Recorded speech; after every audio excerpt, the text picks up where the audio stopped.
Thank you. Thank you.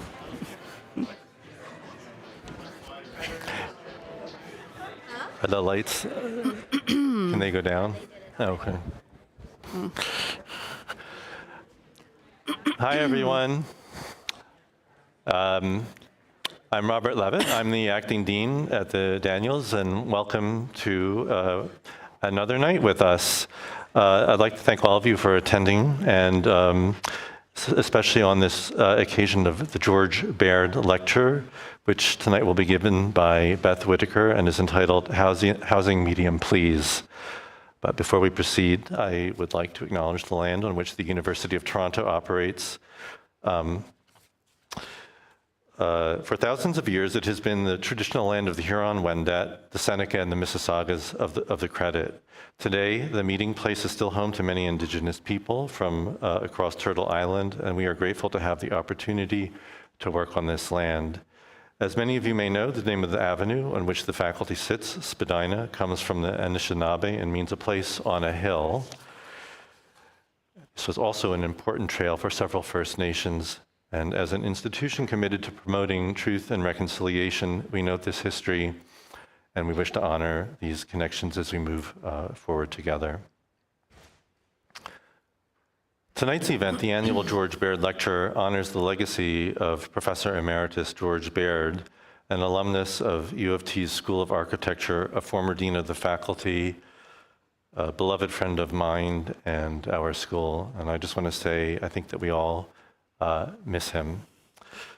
Professor Baird was a preeminent figure in the history and evolution of both the faculty and of the architectural profession. As an architect, scholar, educator, and mentor,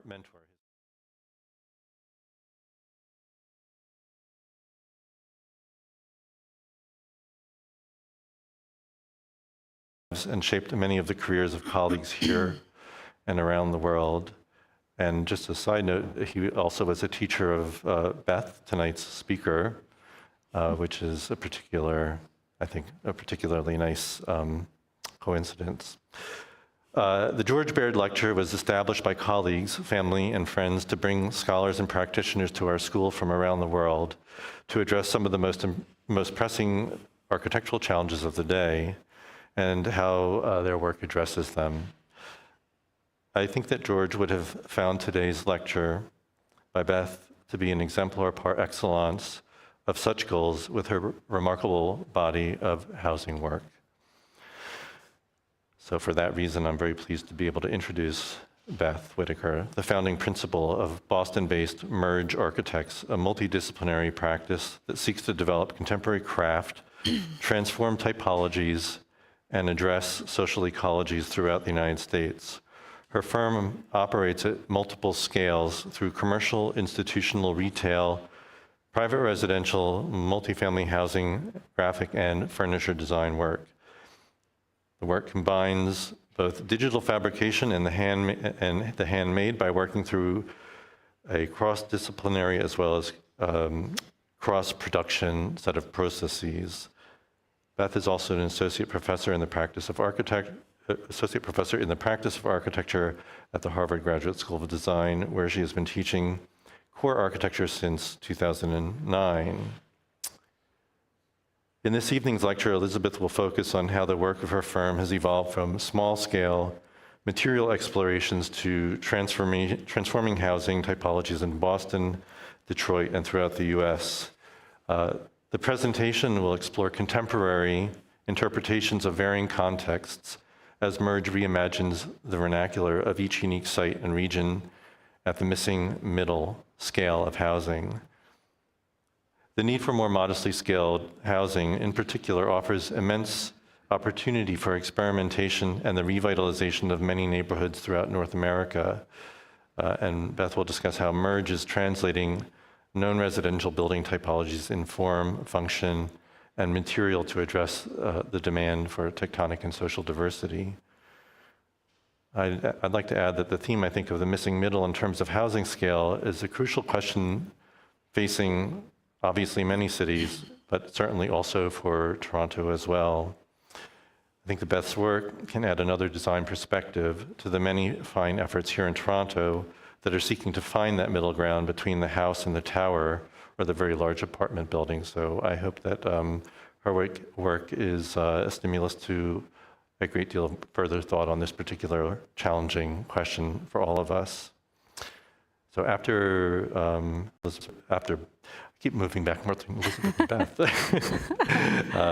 After Beth concludes her presentation, the two of us will sit down and we will have a chat. I will start with a few questions, and then I'll open the floor to the audience. So please join me in welcoming Beth to the stage.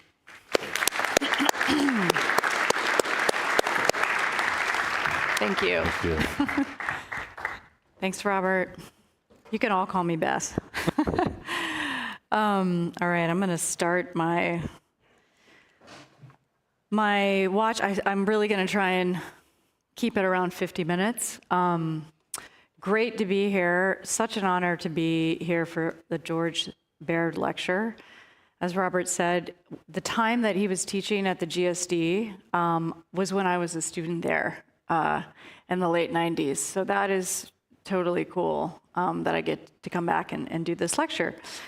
And so it's great to be here. And I haven't been here in, I think, 10 years. So I haven't seen this amazing new building by Nader, and it's extraordinary. Not that new for you guys anymore. So my practice is Merge Architects in Boston. And we are doing most of our work in the Boston area, New England area, but we're starting to do more housing probably in the last 7 years throughout the US. I titled it Medium Please because we do a lot of middle scale housing. I'm a huge believer in middle scale housing. I think it's been a big buzz about medium scale, the missing middle, all that for the last few years, but I want to dig into why. And where we are, we're in the Seaport. If anybody knows Boston, we're in the Seaport, which has just ballooned in the last 20 years, and I've been there for the last 20 years. So I've watched it grow. I have an extraordinary team. We're 18 right now. We're usually somewhere around this number, maybe a little higher. And so it's still very intimate, the kind of work we're doing. But I would say about our portfolio, maybe half of it is housing, maybe 60% or so, depending on the year. And the rest is everything else. So we're interested in typologies. We're interested in work typology, food typology, retail, and so on. We do a lot of academic learning spaces, workspaces. We do a ton of interiors. We are not afraid of color. I can't say that about every architect. We used to be, but not anymore. We've been a design architect for Google for the last 7 years. So we're doing a lot of things at Merge. But tonight, I wanted to do a deep dive into our buildings, which are predominantly housing. And so housing, medium. Missing middle. So I looked it up on Wikipedia for the first time a couple days ago, and it's really funny. It says the term missing middle housing was introduced by architect Daniel Perlich in 2010. So that wasn't that long ago. It's described as the kind of housing scale that was built before the 40s, which is the triple-decker in Boston, the six-flat in Chicago, obviously brownstones, townhomes, and small multifamily projects. After the war, everybody wanted a house, apparently, and all the zoning laws changed, and people fled the cities, and that's why we have this big gap, one of the main reasons. Zoning laws for many cities have not changed in a very long time. And I can tell you, out of all the housing projects I've ever done, we have never done an as-of-right housing project, which means every single one has to go through a deep community, city approval process, many, many meetings, many months, sometimes years. So it's way too hard in the US to build housing. Our mayor, Mayor Wu, super young, she has stated we are 200,000 units short in Boston of what we need for housing to keep up with the growth by 2030. That's 6 years away. So we got a problem. 200,000 units, like where do you start? And I think it seems kind of counterintuitive that it would be with smaller lots and not bigger buildings. But here's why. Small lot developments. This is Boston's fabric, which doesn't look so dissimilar to Toronto. I'm going to talk about Boston, a little bit about Chicago and Detroit tonight. I didn't dare go and do a deep dive into Toronto because it's your city and I don't know it that well. But just in the last 2 days that I've been here, I'm learning that you really are missing a middle scale. It's either small, small, small, single family or high-rises. We have a lot of triple deckers, which are 2 and, well, 3 stories, triple decker, and double deckers.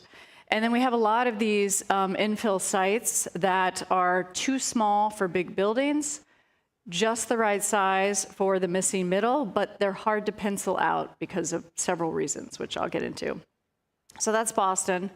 Detroit, this was a symposium I was on in 2019, right before the pandemic. Maurice Cox was the planning director of Detroit for years in the 2000s, the teens.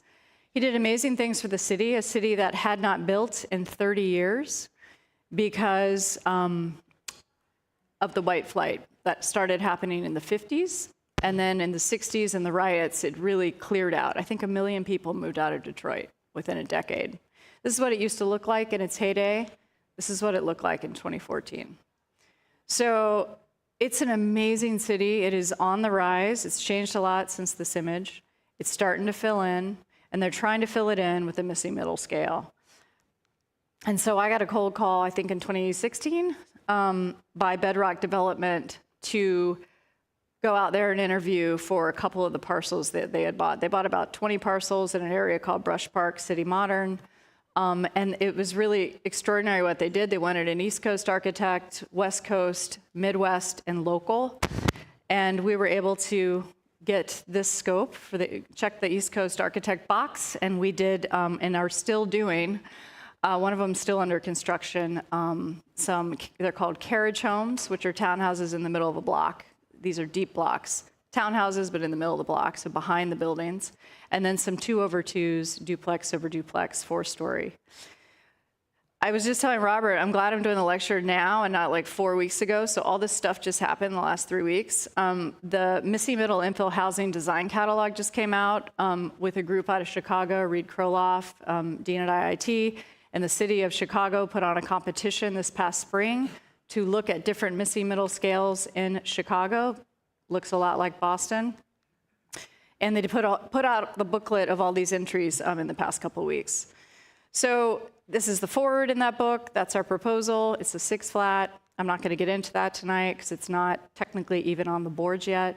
It's really amazing what they're doing, though. They did this competition, and they put this booklet out, and they're trying to be matchmakers for architects in the book with developers doing this scale housing in Detroit. And the reason is there are thousands, literally thousands of these parcels that Chicago, that Chicago, the city owns, that they're trying to get developers to come in and develop. Not everybody wants a single family house, but I think everybody wants something that feels personalized. And so in my practice, we are very committed to every single housing project has outdoor space. The balcony, the cinematic magic of the balcony, and these missing middle projects, which are 3, 4, 5, 6 stories, have this great dialogue and connection with the sidewalk because they're not that far up. So the balcony, the stoop, these are the details that we try and incorporate. Stoops are harder, but I love them. And we have a few. And then I was on a panel last week with Tim Love from UTL, a really interesting practice in Boston, doing a lot of housing and a lot of research. And they put together this report with the Joint Center for Housing at Harvard and a group called Boston Indicators, which is all about trying to legalize a single stair egress reform. And so, not to get too nerdy and boring, but and I think Toronto has this problem too. Massachusetts, there are very few cities that allow anything over 12 units to have just one single stair egress. You have to have 2 single stairs, right? Two double means of egress.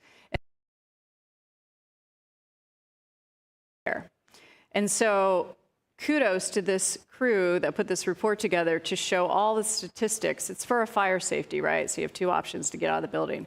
That really the statistics are, it is not dangerous to have a single stair. There are very few fires where that's been an issue.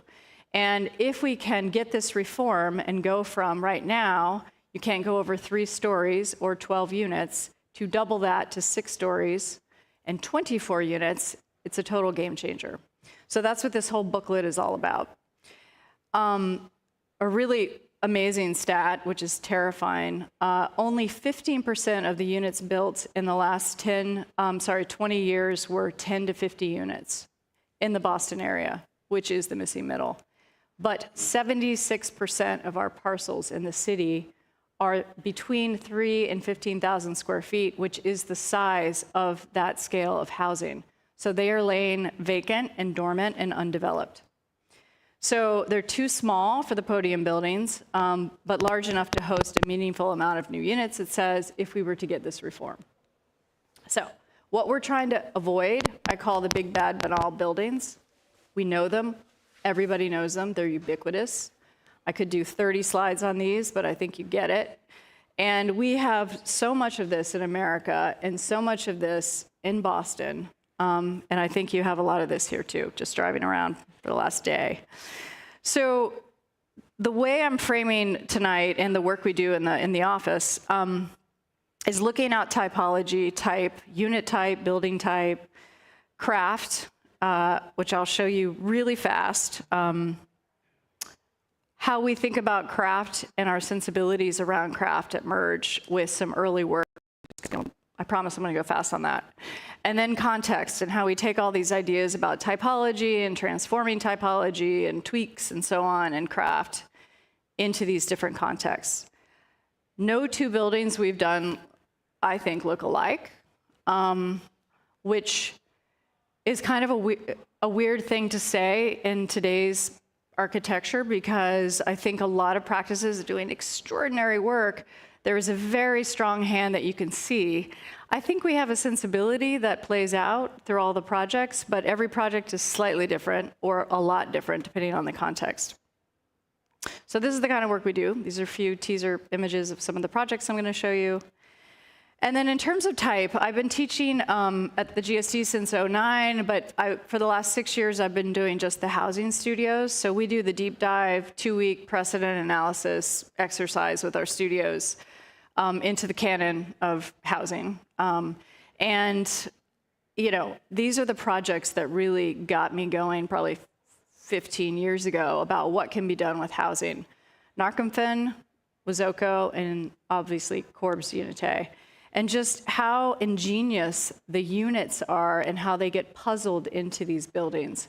So I will be honest, when I was a student and I looked at housing, they just looked like big boxes to me. It was not a type I was that interested in until I got in there and realized how hard it is to do well, how fun it is to master the efficiency of minimizing common space and circulation, which again sounds maybe a little bit dry, but all of these projects are developer driven. They have to pencil out, they have to make sense. And every square foot in any city is gold, whether you're renting or selling. And so the key is to minimize the circulation and give it back to the people who are going to live there in their units. So Ginsberg with Narcomfen has a 6-story building that only had 2 single-loaded, does this work? Maybe not.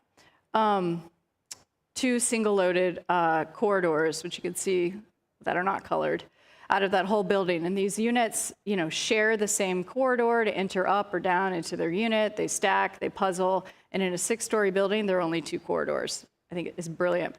And then, of course, those conditions create the most interesting units and interiors because they're so compact, but they're voluminous, they're spatially fascinating, and they're oddly private in terms of their spaces within.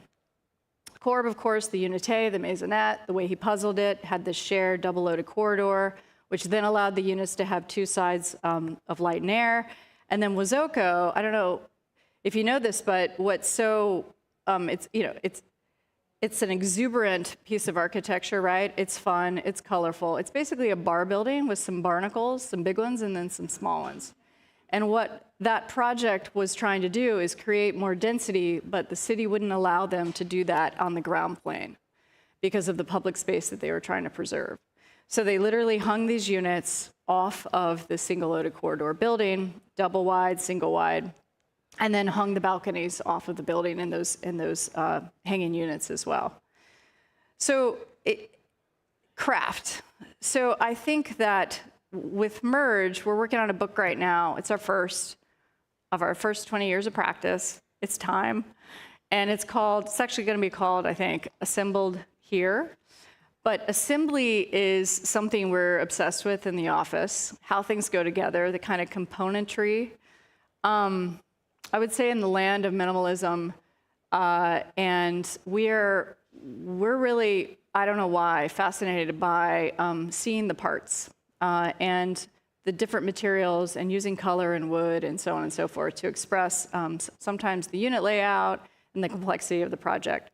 We cut our teeth on these teeny tiny projects, labors of love. This is the wood peg project for a private interior. To me, these two images are very synonymous and similar.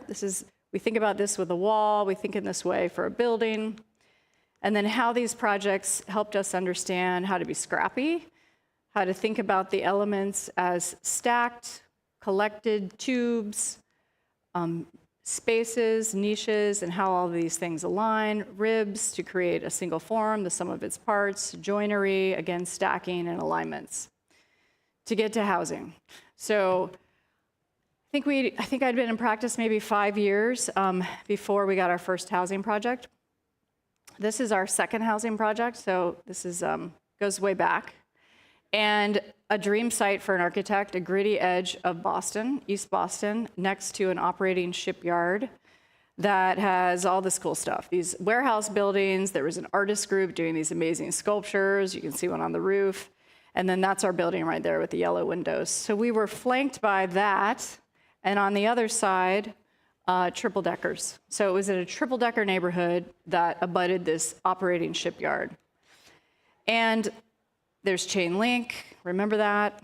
And that's our site. So we took down that little one-story garage, the triple decker. Our client bought 3 sites, 3 triple deckers equals 9 units. So it had to be a building with 9 units.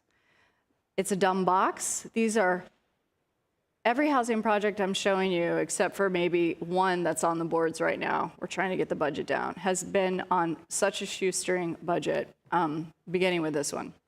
So what we do is we try to figure out where we're going to put the financial energy and how to get the most out of the site. It's not just about money. It's about how many units can you fit on there, how many good units can you fit, and how do you do it? And every site is a puzzle. So many zoning restrictions, so many building code restrictions. This is before we were allowed to do 12 units with a single stair, so we had to have a double-loaded corridor with 2 means of egress. The type is a series of stacked tubes, front to back, and so they were only wide enough to have the living space, the living room, kitchen area facing the water, and all the bedrooms had to go in the back. And yet we had to skewer this stacked tube in some way to allow for this cross grain of circulation. So the idea is to stack these tube types, carve out for parking. It had to be 1-to-1 for parking. It's a killer. Do this cross grain circulation. And then by zoning, we could only do a 3-story building. We snuck in a 4-story in section. No one was the wiser because it's embedded and actually created this really interesting mezzanine unit in the middle that went up and over that cross circulation path corridor. That circulation allowed for access to the top floor, so the flats on the top floor could get the full depth of the unit as a flat. Oops. And that's what it looks like. So the section and the kind of complexity of trying to puzzle all this together actually created these internal number 2 units here, floor 2, that we probably never would have come up with otherwise. They're kind of a maisonette, but they're a little quirkier. Some quick plans, 2 means of egress, main lobby on the right, second floor, 2 units each have their own private entry, and then the common corridor is 1 floor up. So these are the units in the middle with catwalks. They're actually very low to make it all fit within the allowed height of the building, which is only like 35 feet. But they feel very open and voluminous because of the section and the volumes and the double height spaces and so on. Okay, I'm gonna go faster. These are the flats on the top. The facade was kind of a take on the chain link fence. This is actually a really nice mesh from Germany, and we wrapped it over these triangular gusset plates to create these shapy kind of, asymmetrical, quirky figures, the super frame, that would offset the kind of regularity of the cheaper Anderson windows of the facade around these triangular steel gusset plates. And it became a growing screen on the vertical for the street. The balcony, of course, those super frames, are appropriated as seats, not legally, but they do it, and it's great. And they have this really great conversation with the street, roof deck on top. Next building is 3 doors down, again, triple deckers, but we're now, number 3 is the one on the far right. So it was really great. We got the next door lot from a new developer, and then that same developer had us build a 3rd building. So this one's a study in how to deal with, we did 7 units, so these are small, projects get bigger. How to deal with a really long and narrow site.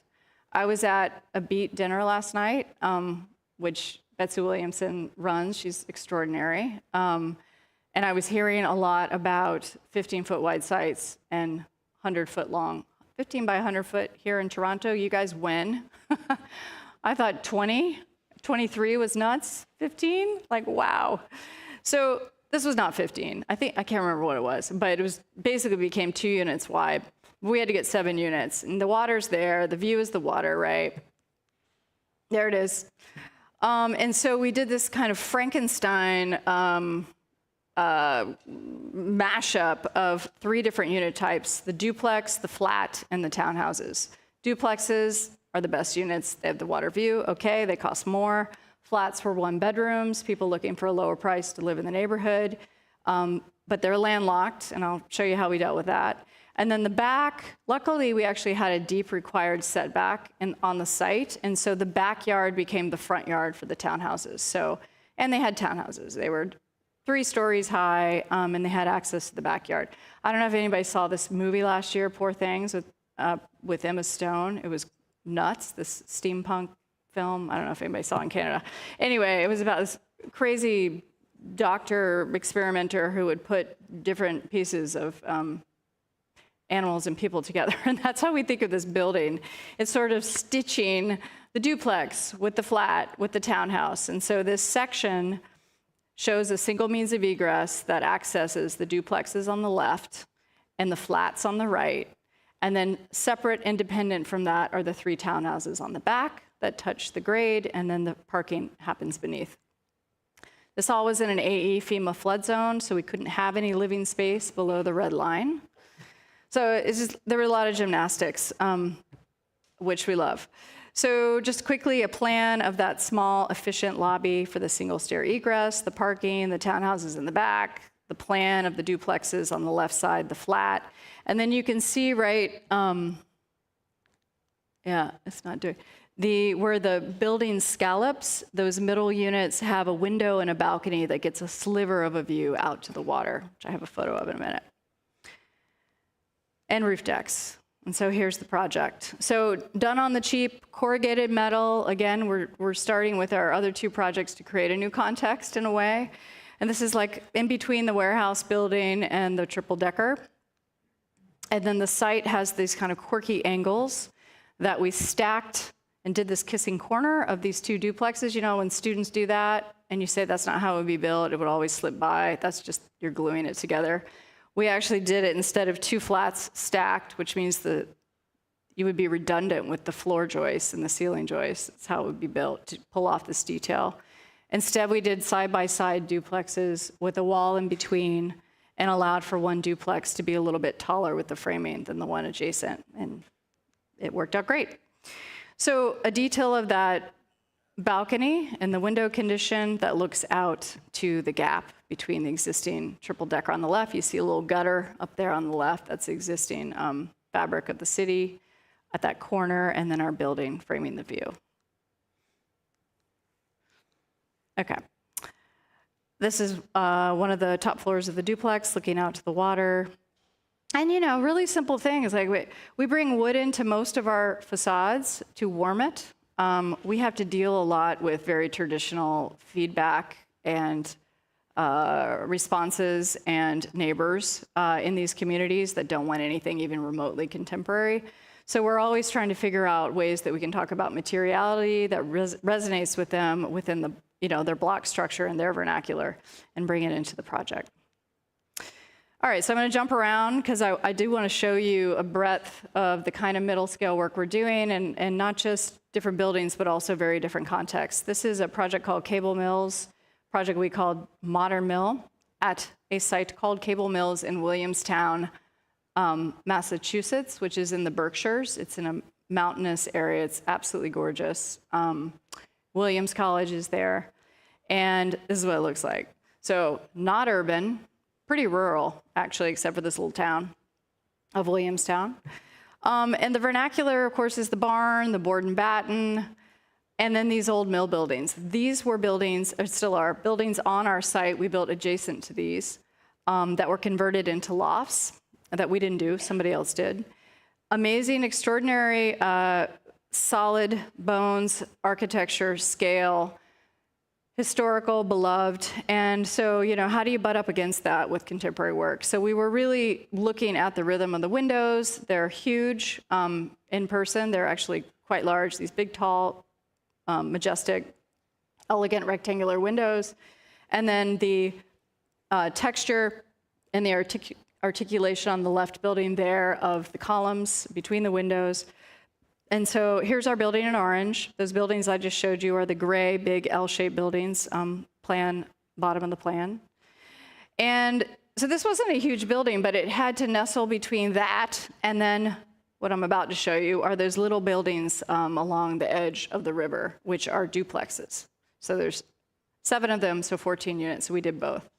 So we had to somehow create a transitional context between the old mill into the duplexes that we designed on the water. So there's the old mill, and here's our project. And so we were really trying to think of different ways to think about the rhythm of those vertical columns and the brick and the color of the brick, and modulate the rhythm of the windows with color carves of balconies and also swaths of a different material, calling out these larger windows within the wood wrap. This is a white cedar.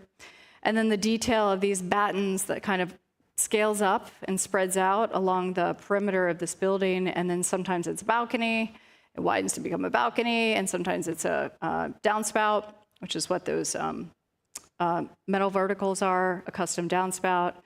And then, of course, the windows sit in between that rhythm. And then there's a little glimpse of the duplex, which is to the right, which I'll show you.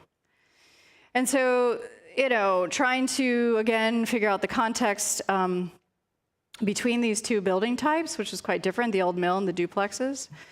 Just some views inside of the modern mill, also very open. These are just flats, nothing too gymnastic here. Single loaded, point load, single stair circulation. And then the river houses, the duplexes, also looking back at the board and batten and how we can work with a cheap material like hardy plank and create this texture and batten reference back to the historical architecture of the area, and then modulate the form to these are almost like tree houses. They have a lot of inside-outside living with these recessed niches and terraces with the wood. And even though they don't have a huge footprint, we have a small courtyard within the living space of the 3-bedroom unit. So there is literally a tree, dividing up the space and zoning it. And so there's a lot of inside, outside on the in, outside on the out, and all these carves on the 2 stories. Moving to Detroit, this is the Brush Park City Modern axon I showed you earlier. And so the first project we did at this site were the carriage homes, and this was our site. So it was pastoral, neglected, overgrown, with a smattering of these traditional, amazing old mansions that were either abandoned or being squatted in. And so Bedrock, the client, the developer, was smart enough to hire a preservationist architect to restore those. So they're very much a part of the project. And then it was nuts. They wanted to build this whole neighborhood kind of overnight, which is like 5 years. And so what you're seeing are the big buildings on the corners are Lorcan O'Hurley out of LA, does amazing work. He got those. They're apartment buildings, right? So they're the tall kind of anchor buildings. And then the ones that are outlined in black are our carriage homes and Studio Dwell out of Chicago, did some of the townhouses that face the main streets. And Hamilton Anderson, I don't know if you know these firms, local to Detroit, did the master planning and a couple of buildings as well. And so a dream job, this is what it was on the left. This is what it's becoming on the right. You can see Lorcan's taller dark gray building on the left side. None of our projects are showing in that particular image, but I wanted to show you the kind of the context of this bizarre adjacency that's happening. Carriage home is by definition a house behind a house that used to house carriages, and then a living space above, and then of course the townhouse. So the carriage homes are that. These are our sites. They are a street that we made in between in the depth of this larger block, and then flanked it on both sides with these carriage homes. So each block is around 9 to 11 units, and there they are. And so for us, you know, the problem with the townhouse, as elegant and somewhat coveted as they are often very dark in the middle of the plan because they're long and narrow. And I would imagine a 15-foot wide by 100-foot wide lot has issues. So we created this paired type where we inserted, even though it's small, a 6x6 and 6'8", depending on the unit type, courtyard in the middle to allow for light and air, of course, to penetrate the depth of the plan. And so these are for sale units, they're condos. And so one unit owns the courtyard, has transparent glass windows that face it, and the adjacent unit has translucent glass that faces it. So they have the borrowed light, but they keep the privacy. And it's been working out great from what I hear. They've been selling them now for several years. And so that type was proliferated, you know, across these blocks. And then at the roofscape, it's really fascinating because we sloped the roofs in two different directions to create then these flat zones that would kind of flip back and forth of the outdoor private roof decks. So they're not on top of each other, they're kind of diagonal to each other. And they have this really amazing kind of social space and scene up on the roof.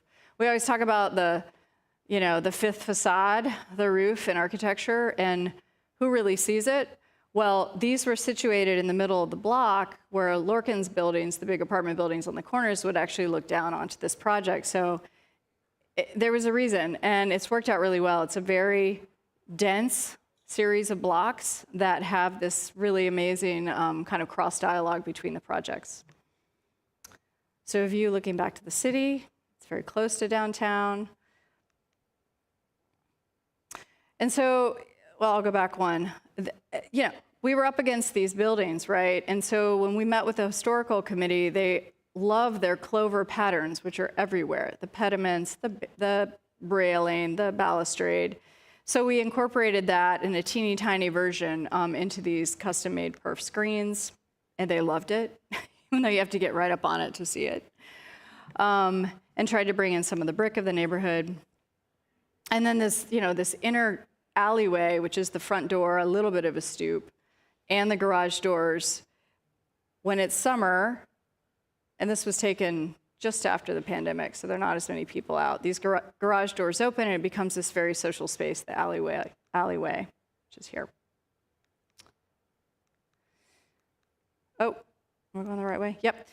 And so just a couple of views inside the unit. So again, the courtyard, this is the middle of the unit, so you can see how much light and air. We either had stairs that were parallel to it or perpendicular, and how that envelops the interiors in light and air in a way that wouldn't happen otherwise. Again, they're not very big, but so impactful, these courtyards on the project. And then back in Boston.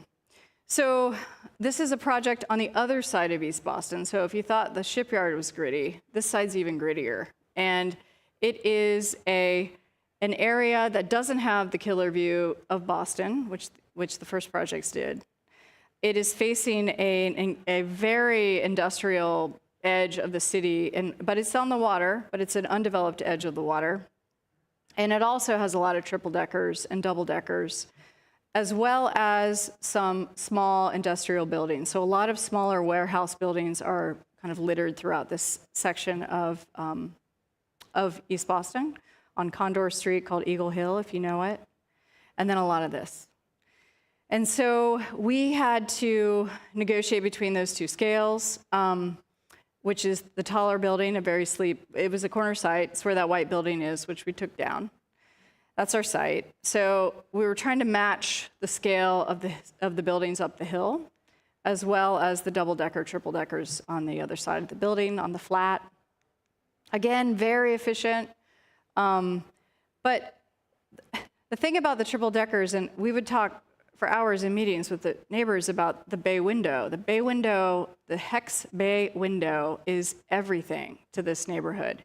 And of course, we're not interested in doing that for these projects. And so we convinced them to do these sort of innies versus the outies and to create this idea of a bit of a curvature to soften the edges. That would provide for this interesting kind of formal negotiation with the forms and figures of these bays in the neighborhood, but also would zone the interiors of these units in kind of a special way, between the dining and the kitchen and so on. So they're flats, single means of egress, and the kind of wiggle of how these recessed balconies negotiate around the wrap. And then you can start to see how the building in the end, with that crank on the top floor and the kind of jut out of the two-story sitting on the plinth, starts to address the scale of the triple-decker to the right. And then as we go up the hill, and some details of how we dealt with the underside and brought in the warmth of the wood to the palette of the corrugation, and then how the left side is starting to negotiate the height of the buildings up the hill. So, just trying to be a little bit informal about the massing of this project to kind of fit within the site and on this corner. And then I think these wonderful little nooks that it creates on the interior of these pretty low-income condo units over in this area of town. Okay, Jackson Hole, Wyoming, like wildly different. I don't know if anyone's been there. It's a Tony ski resort in Wyoming, kind of like Vail or Aspen. And we did a project for a developer, 20 workforce housing units, because the people who work in Jackson, these are the Tetons, this is the view out of my plane landing at their incredibly Tony airport, which is tiny and amazing. This is the land of $30, $40 million homes, which is nuts. And skiing, also hiking. It's gorgeous. And there is a little town called Jackson. And it's charming. It's not very big. It has houses that are closer together. They're not quite as big as the $30, $40 million houses. This is our site. But this is the fabric of Jackson. And the problem is the people who work there, they're restaurants. These people need to be serviced. They don't even know where to live. And so they literally are having tent towns outside, ringing the town of the workers who are doing the work in the town. And so that site, our site, which is 3 parcels, was adjacent to this more modestly scaled single-family neighborhood, although those houses are still a couple million each. But you can imagine that the people who live here are pretty opinionated. They don't want workforce housing. They don't want multifamily housing at all. This site was adjacent to the bottom right. You see the zigzag, that's Snow King Mountain, which is one of the faved ski slopes. So the site was amazing. I guess backing up to Snow King. It's nestled within this cul-de-sac. It's 2 blocks away from all the action restaurants, but in this little single-family neighborhood. So this is what they like out there. They are literal. And it's hard, right? The whole like mountain modern thing. It's not that modern. But it's fun. And it's their town. It's not mine, right? So whenever I go to these places, whether it's East Boston or Jackson Hole, and you go in front of the people who actually live there, and they're mad. They haven't even met you yet. They're mad. How dare you over my dead body? You want to build 20, maybe we let you build 2, that kind of thing. And I just say, listen, it's your neighborhood. It's not my neighborhood. I don't want you to hate this project. Like, how can we get it there? How can we make it so Not only don't hate it, you love it. These are the $35 million homes. So what we did is, and I don't want to go over time. What we did is we had to build 20 units. Had to because the developer said this isn't a project unless I get 20. And of course, there's all these zoning setbacks that I won't bore you with, and it was so hard. And a 20 units is a lot for this site. So an extruded box is, I think, what most people would say, okay, let's do it, it's efficient. But nobody wants that. We didn't want that. The neighborhood doesn't want that. And so back to the single stair reform, we had to check the box code-wise that it was one building. So this is the ground floor. So it's one building, technically, that looks like this at grade, right? You've got 2 forecourts that go into stairs, and you go up to your unit. You got parking underneath, and some units in the front. But what we were able to do is if the plinth was one big building, okay, fine. Because we could, by code, do the single stairs to get upstairs to the units we had, because there were only, what were there, like 6 units to 8 units per block. There are 3 blocks here. So the orange is the single stair. I mean, this is efficient, almost embarrassingly so. You get up the stair and there's your door. But then the units either have 2 or 3 sides of glass and some balconies, of course. And these are really affordable units. They're not technically LIHTC affordable, which is our low-income tax credit housing incentive in the US. But they are workforce housing, so they were built to be affordable for the workforce. So these are really nice units when it comes to multifamily in Jackson. And so we were able to pull it off and then have these 3 masses that felt more like kind of a biggish house, 3 biggish houses that sit on this plinth. So contextually, and I'm just showing the units, it feels pretty good in the neighborhood, and they love it. Simple materials, Kebony. We used a Kebony wood. I don't know if anybody knows that here in Canada. Maybe it's from Canada, for all I know, probably. It's a beautiful wood. We did board form concrete at the base, a little bit of a splurge, admittedly. But, very inexpensive windows, materiality, tight balconies, but they exist, and they all have extraordinary views. Anyway, I think the detailing speaks for itself. Trying to make the most out of the vertical slats of the siding to come into this seamless guardrail for the balconies. And then this is the backside, which it's kind of my favorite, which are the garages. They had a little parking area behind as well as parking underneath. And then, of course, the subtle slope isn't just a stylistic move, Robert. It's not. It was sloped south. To have a PV array, okay, but then it flattened out because it turns out the people who really live in, well, maybe you guys know this, you're in Canada, the high snow areas swear by the flat roof over the slope because they don't want the snow sheeting off onto the residents. So it was calibrated to handle that.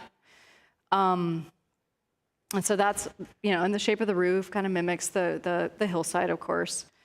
And so again, the ground level, and then these 2 really lovely forecourts, not quite a stoop, but kind of like a stoop, that break down the scale even more between the buildings. It's your front door, it's where they put their bikes, their benches in there that we custom designed, chunks of concrete. And there are these wonderful little entry niches to the buildings, and there's 2 of them for the 3 buildings. Just some views of that. Again, these are modest, tight balconies that's looking at Snow King Mountain. And then the units are bare bones, but the views are amazing and light and air and so on. Okay, so last, what's on the boards? I didn't want to show you anything that isn't, well, I wanted to show you built work, right? Because that's the hardest part, is actually building it. But we do have a couple of really exciting projects on the boards with real clients and real schedules, and they seem to be happening that I want to share, as well as one other Detroit project in City Modern Brush Park area that is under construction and finishing up in a few months. So now we're back in Cambridge, Mass Ave, which is, if anyone knows Cambridge, is like the main street. I think it's kind of like your Queens. I don't know. Is that right? Queens is. And it's long, all right? So, and it's very varied, but it's big. There are a lot of lanes. Our site, this is so cool. This is our first really full block that was ringed by roads project. And, you know, we were so excited, but scared because Mass Ave is Mass Ave. They're big buildings. There's a lot of retail. The other streets that flank it are triple deckers, shocker, and single family and two family on another street, the third street. And then one's so short it doesn't really matter. But single family, triple deckers, and Mass Ave, bigger buildings and bigger lanes and so on. So we had to figure it out. And this is the building we're tearing down. This is where our site is. Some views of Mass Ave. This is the kind of big building I'm talking about. This is actually quite lovely. This one, not so much. But there is this scale that's starting to pop up more along Mass Ave. The triple deckers on one side, and then the single family, which sometimes is split into two, but super low rise. And so we had to max out the density. We actually worked with a neighborhood to rezone this block. For months and months, we worked with them to address the people who lived in the triple deckers' needs and concerns, the single family, Mass Ave, and so on. And we brought the new zoning to the city of Cambridge, and they accepted it. And then when we got to them with this project, this has never happened. It took me 20 years to make this happen in my career. It was a unanimous approval the first meeting at the planning board out of the gate. Never happens. And it's because we had such an intense and wonderful collaboration with the community to figure out what they could live with. But if I had come to them with this first, they would have been like, what? So it was about, you know, thinking through the right scale for Mass Ave, which is this extruded 6-story block. In our case, terracing the massing down to the single family edge, which is the area at the bottom of the slide. And then along the way, it starts to address the scale of the triple decker. So we knew there had to be, is a big buildings, two buildings with a gap. The gap is meant to allow for more units within the gap that are less expensive than the ones out on the outside, but also this really amazing retail corridor with micro retail that has ambitions. So we get back to the neighborhood. It's a little bit of a public space, a destination, a great space for the people who live there and so on. We're planning to wrap it in a really chunky corrugated metal. But these units are really exciting because they all have balconies off this backside, these generous terraces, and there's sort of like this pixelated cascading of the typical extruded box that sort of unravels and unfolds and unleashes onto this lower scale down to the single height building on the single family street. So you can imagine the street life and the kind of life of the building when in the warmer months on these terrace spaces.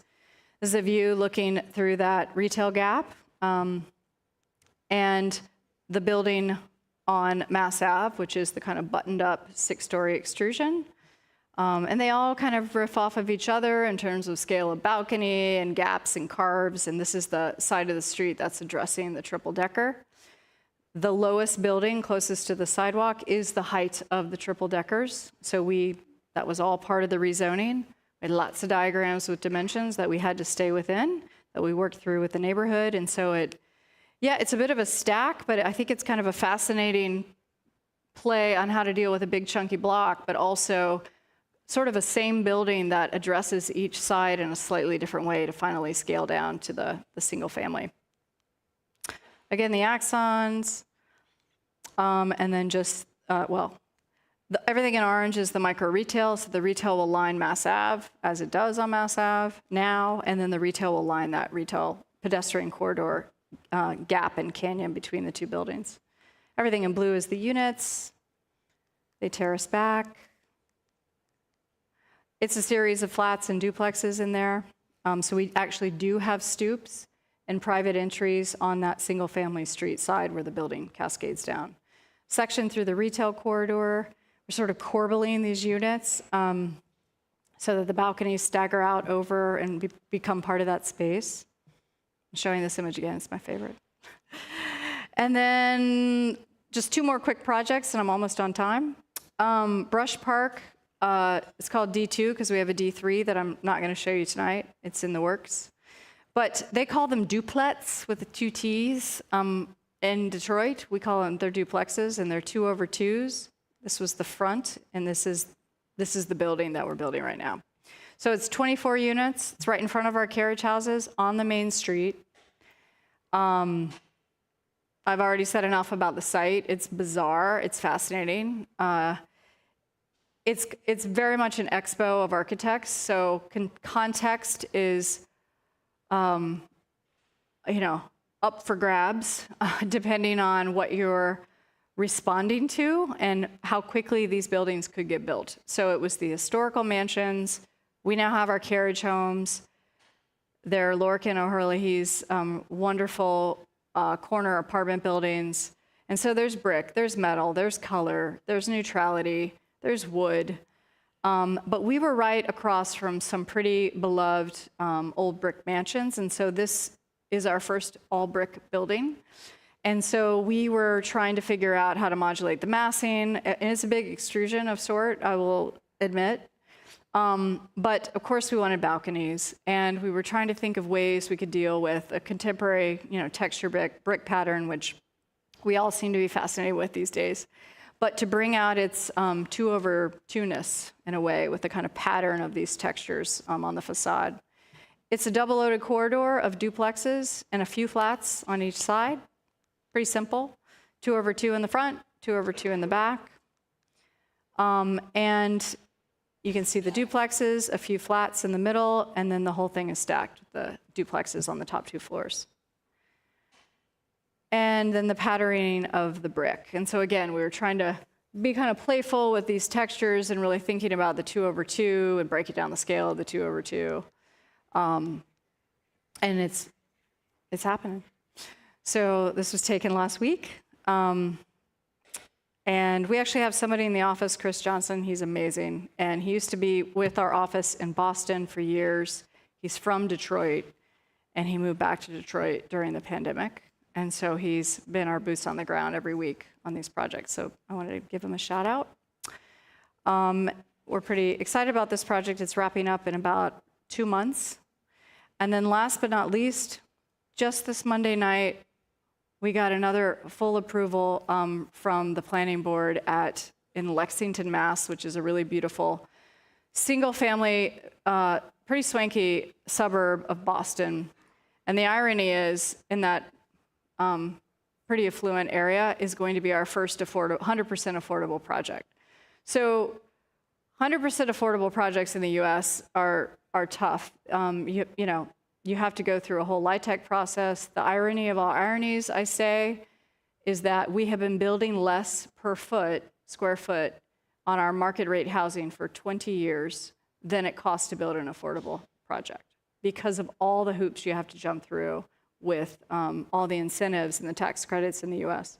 So there's something messed up there. But we're trying to kind of crack this nut. And also, most of the affordable housing in the US is bad.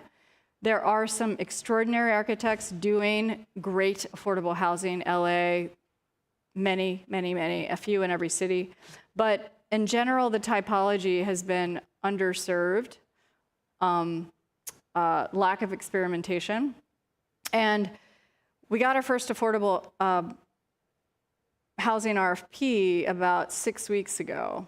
So this was fast. And this is what we put together. It's not an urban site. It's in this suburb. It's a beautiful wooded site.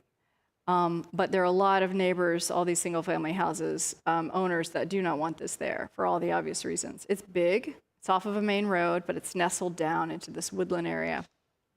And so we had to have at least 1 parking space per unit. There's no public transit that's that close. And we knew that all the competitors would have a big parking lot. Nobody wants that, especially butting up against a wetland, which this does. So what we did is we designed this ring road, 4 buildings that look more like 8, because each building, kind of the trick we used in Jackson Hole with the plinth, and then the massings separate out. We did that at kind of mini scale. They're each 2. So there are 4 buildings that look like 8. And then the ground plane cut is tucking the parking underneath these buildings at grade. So they're out of sight along this ring loop road, and then they nestle in with this single slope facing south for the PV array. And again, feel more like single-family homes kind of clustered within this woodland. Everybody's got a balcony. These are affordable units. They're going to be awesome. And what I do like about the affordable regs is they actually make you make the bedrooms bigger than a developer might for market rate housing. So they're looking out for people, which I do respect. Point load, single egress buildings. Therefore, everybody that lives there gets the light and air around the wrapper. You don't waste it on the corridor. A couple of unit layouts, 1, 2, 3 bedrooms, and then just some more renderings of the site. And then this internal pedestrian zone where no cars drive, the road loops it, and then how these units spill out into that social space. Thank you.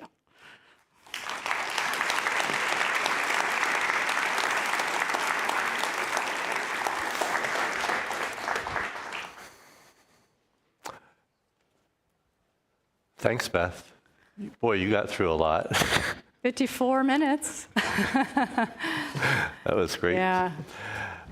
Okay. You want to sit? Yeah, let's do it. Breathe for a minute? Yeah. Ooh, these lights are always so bright. Yeah, I know, I really can't. Light. I get made fun of for putting my hand over my eye, but there's a reason. Yeah. Anyway, so in reference to the style, I was talking to Beth before the lecture, remarking that her work was particularly stylish in a area of architecture that often isn't. And Beth was telling me that there were reasons in each instance that were, I guess, complicated reasons. Now I see that they are around organization, as you said, efforts at responding to context in terms of material, trying to be inventively responsive to your palette limitations on material, and all of that. I mean, the reason that I brought it up with you before the lecture is because, one of the things that stands out in buildings today and in housing is an effort on each occasion to create distinctive identity in the city. But I am struck now in the case of your work that it seems as if they're, the good reasons. Yeah. I mean, because the intricacy of your planning, spatial planning, and the ingenuity, I think, of the use of the material palette. Anyway, it's just a comment since you did bring up the style issue. Well, you brought it up first. I did. No, I look around at the towers in Toronto, and a tower is a different animal, but each one has to have an utterly unique skin, and often seemingly in quite arbitrary ways, even when they're nice. So that's why I was thinking about that. But one of the things I wanted to ask you is that it seems, the body of work that you have produced involves, there is intense investigation of unit type of spatially complex units, and it seems like that's something that involves a great deal of additional labor on the part of the architect. Yeah, it's not very profitable. It's just. Well, I guess that's what I was going to ask you. Yeah. That's what I'm getting at. How do you manage that in that kind of tight market situation? Yeah. So we're 18 people right now. Sometimes we're 20, 22, whatever. And it's kind of all hands on deck when, not all 18, but let's say the team on the project moving forward is 3. At the beginning, there might be 6 people on it. We charrette. We don't stay up till midnight. We have a really good work-life balance. I could do a whole other lecture on that. But we charrette in that we intensely iterate. And when clients come to me or whatever, we start talking about fees and phases and durations of phases. I try to convince them all that they need to front load a lot of time and fees because that's how we work. Because you can the stakes are lower. You can exhaust so many amazing ideas in the beginning. You really can't do that after you hit design development and construction docs, right? So we invest a lot of time. And I mean, every single project I showed tonight probably had 15 other versions, sometimes 30, before we land it. Right. And I mean, we're always looking for how do we get the most out of the site? And everybody wants their buildings to be great, whether it's a museum or housing or, a gas station, whatever. But with housing, when I say get the most out of the site, it's like get the most units, get the nicest units, and figure out the equation, because it is very much an equation. Right. Do you think that the clients that you work with are unusual in terms of being able responding to these demands that you make about the front loading and? Yeah. Well, they vary. Some are more sophisticated than others. But I admire anybody who's trying to build housing, and I'm trying to figure out a way to do more development. You do get to a point in your career where they're finally buying what you're selling. In the early years, you're not really sure why you get hired at all, except they like you, right? I said that a lot to my students and in lectures. So, it varies. So I don't know that I have any remarkable answer to that, except that I will say we have found ways over the years to talk their language, because every client, especially developers, are very suspicious of architects and what motivates them. So their language for me is the most efficient circulation, because then they can sell more and make more money, which then for us creates a nicer unit for the people who live there, right? So learning their language is really how we get it done. And we're also really resourceful with materials. So things that look expensive are not necessarily. Right. The other thing I wanted to ask you is, do you think that because you're operating in something that we were talking about again beforehand, this challenging middle scale, Yeah. do you think that the obstacles to that how many of the obstacles to that lie in policies and planning and building codes? And what, presuming that they do, what are they, and what reforms do you think are important? Yeah, so a lot of these, I forgot to read off a stat. In Boston, in the single stair housing reform booklet that I showed you, that UTIL and Joint Center for Housing at Harvard put together, and Boston Indicators, their research showed that we have 180-something thousand sites of that scale that are not being developed. So if we need 200,000 units by 2030, if you figured out a way to build on those sites, we'd be there.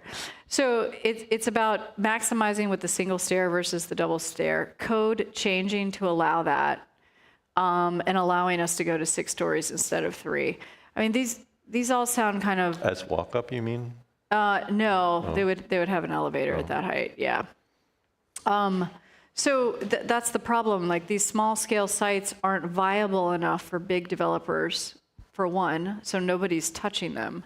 And because of the regulations of the egress, they don't become viable for the small developers either, because they aren't efficient. So if you read this report, or if you really dig into this problem, it's all over, right? It's all over the media. It seems such a no-brainer in how we can solve this, but of course it's not that easy. But that's the problem. And then in Chicago, for example, with the 6-flat, which are basically 2 triple-decker double-wide sites, it's a thing there. It's called the 6-flat. That, just like our triple-decker, they have the 6-flat. They are having the same problem with developers because of the efficiency of the site and the zoning regs. So, yes, it's policy. It's policy-driven. Yeah. All right. I will, maybe we'll circle back, but I'll let the audience members ask some questions if they like. Anybody out there like to ask a question?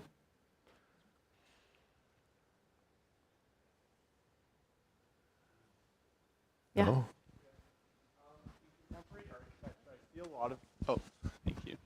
So in like contemporary architecture, I see a lot of like buildings being painted in black. My question is like, what's the story behind that? The polychromatics, like behind the black paint. The black. Sorry, I missed the beginning of your question. So like in like a lot of contemporary architecture, we see a lot of like black paint. It's just like You mean other buildings out there in the world? yeah. Okay. In the world, like. Yeah. My question is like, what's the aesthetic? What's up with that? Yeah, what's up with that? Essentially. I love the green though. The green is like my favorite. Oh yeah, I'm like, I forgot what I landed on. I don't know what's up with that. Okay. I mean, I think, it's interesting. I don't know. We do some dark buildings too. I think there's an elegance to a dark building. There's a kind of mystique, right? Mm-hmm. There's a smaller than a white buildingness about a black building, right? There are some architects who are trafficking in that palette. Ajay, right? He kind of brought it to all of us with a lot of his projects, David Ajay. I don't know what they're thinking. Okay. I can tell you that, sometimes we use dark colors to recede. It depends on what we're adjacent to. But I don't have any sort of heady response to the black palette. Right. Thank you. Fair question. Yeah, so I see. Hi, thank you very much for your talk. You mentioned some of the legal challenges of the single egress issue. Can you speak about other examples of legal or zoning challenges to building the missing middle? Height restrictions, obviously. There are. Depends on the site. There are setback restrictions, which I get it. You need space between buildings or the back of the building can't breathe, right? But there are 30-foot setbacks on a lot of our sites in Boston, which is egregious, unnecessary. So it's really about trying to change some of the policies and zoning regs, and the egress issue is a building code life safety issue. So that one's been hard to move, right? Because nobody's going to take on that liability. But what's so amazing about the research is that it actually isn't less safe to have a single stair versus two. So that's a big one, which I've said enough about tonight. So really it's setbacks, it's height, and it's density. So the problem with density, all these parcels where we're building 10, 20, 30, are zoned such that they can really maybe only build 5. And so the lift is huge to bring the neighborhood and the various municipalities around to a denser site. And construction costs can't afford a 5-unit building on most sites, right? You got to go bigger. And we need more units for people to live in. So it's really down to policy. So it's density, it's height, it's setbacks. It's the single means of egress. Those are kind of the big ones. Richard? Yes. Oh. I guess you'll go next. Hey, Yeah. thanks. Hi, you guys. Your buildings are beautiful. Oh, thank you. That's it? Great. I'm saddened.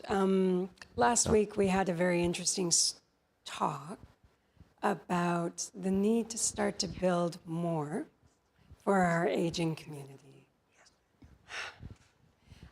They're gorgeous. There is not one nod to the young family with the prams, or the elders, Yeah.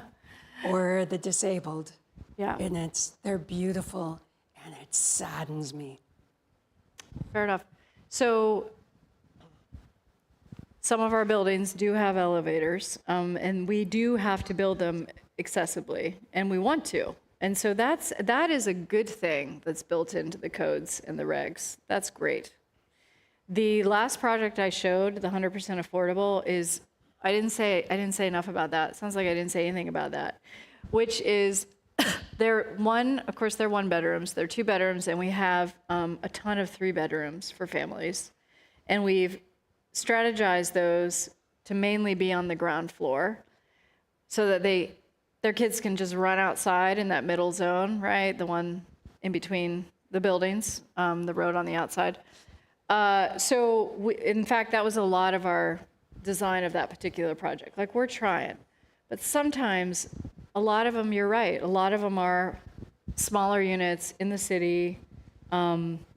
But all the buildings with the elevators are not just accessible because they have an elevator, but they have accessible dimensions within the units. Yeah, so I don't think it's as bad as it seems.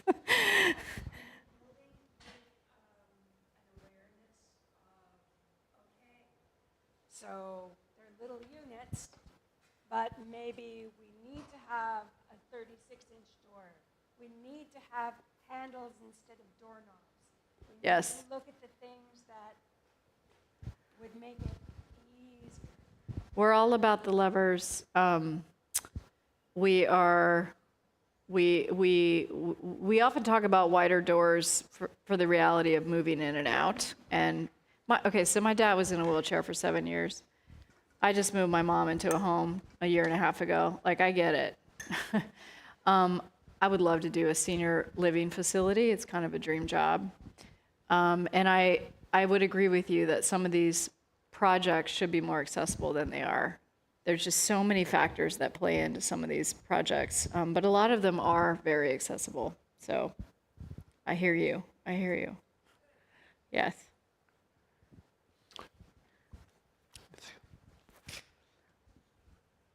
The last question actually maybe anticipated the question I have, which is, first of all, fantastic, beautiful work. Thank you for running us through so much of it so quickly.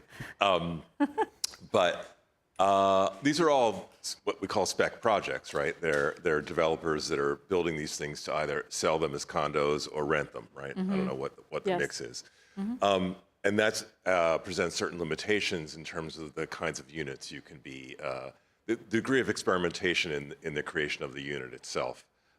So I'm intrigued by the range and type of units in each of these things and how you stretch out the developer and the client's expectation about what's possible, because they can be very conservative about what you can bring to the market in terms of the layout of a unit. You have to have a bedroom, you have to have a certain kind of closet, you have to have a bathroom in a certain way.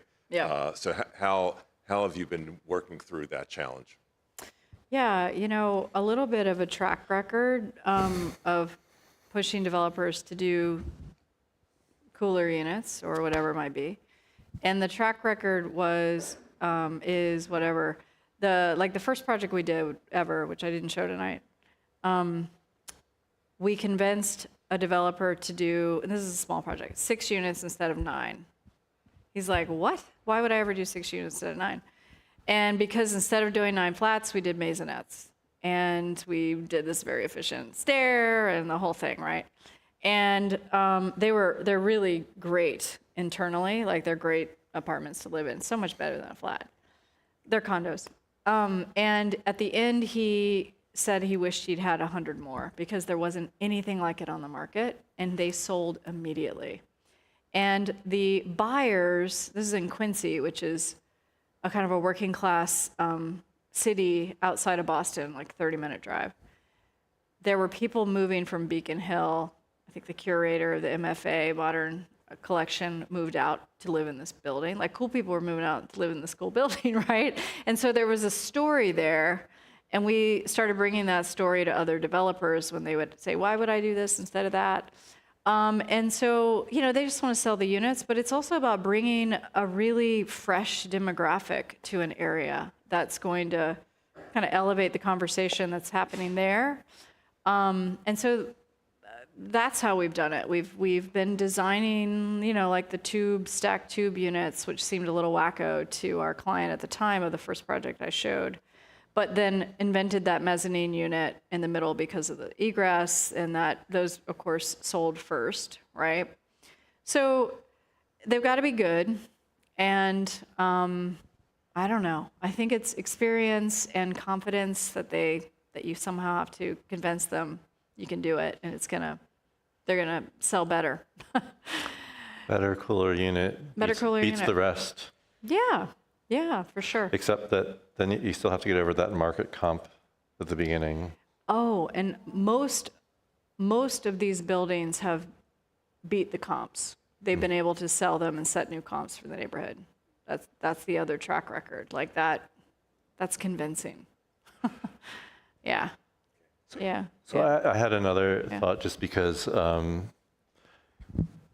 since you teach architecture a lot and teach housing, one of the things it always, sometimes when you're a teacher, you're always sort of trying to navigate between your tolerance for the implausible and creating boundaries for the plausible. And sometimes I think academics are more conservative than innovative professionals working in the real world.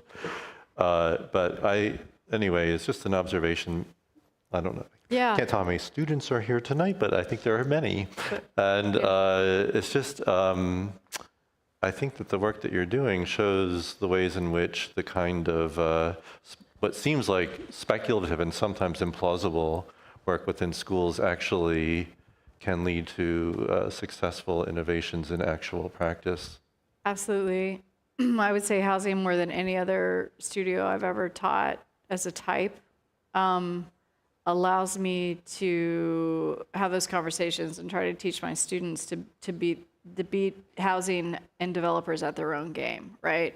Like, it is so much more exciting if you can figure out, if you work within codes, you figure out how to strategize the egress and you come up with something that is so smart and works and buildable.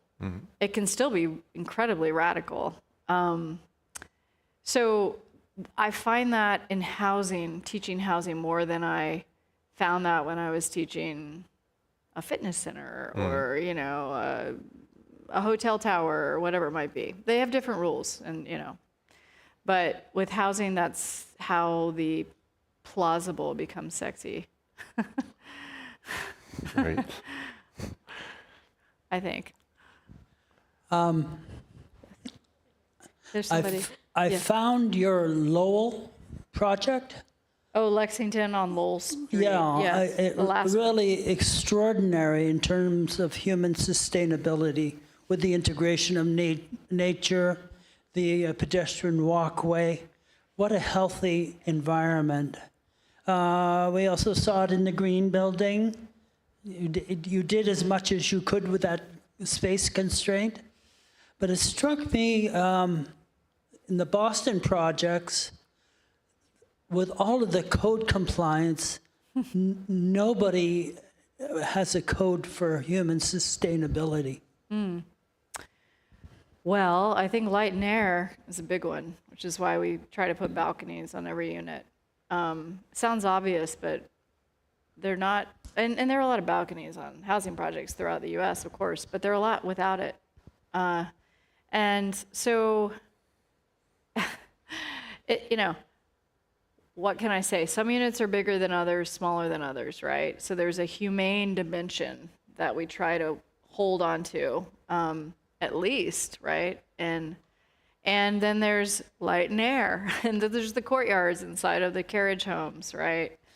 There's the balconies, the roof decks. I try to get people outside. By the way, I swear I practice what I preach. I live and have for 22 years in a building with 120 units. Okay, so that's a little bigger than Missing Middle. But I'm living in the city. I'm not living in a single family house. I have a roof deck, which is amazing. I'm lucky. And I know how much that space means to me. And so we're always trying to incorporate a place where you're somewhere between the street and your home. And you can't really do that in big scale housing. You're way up here,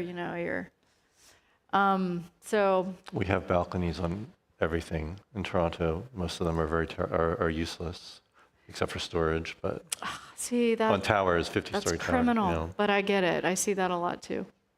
But code for humanity, I think it's outdoor space and light.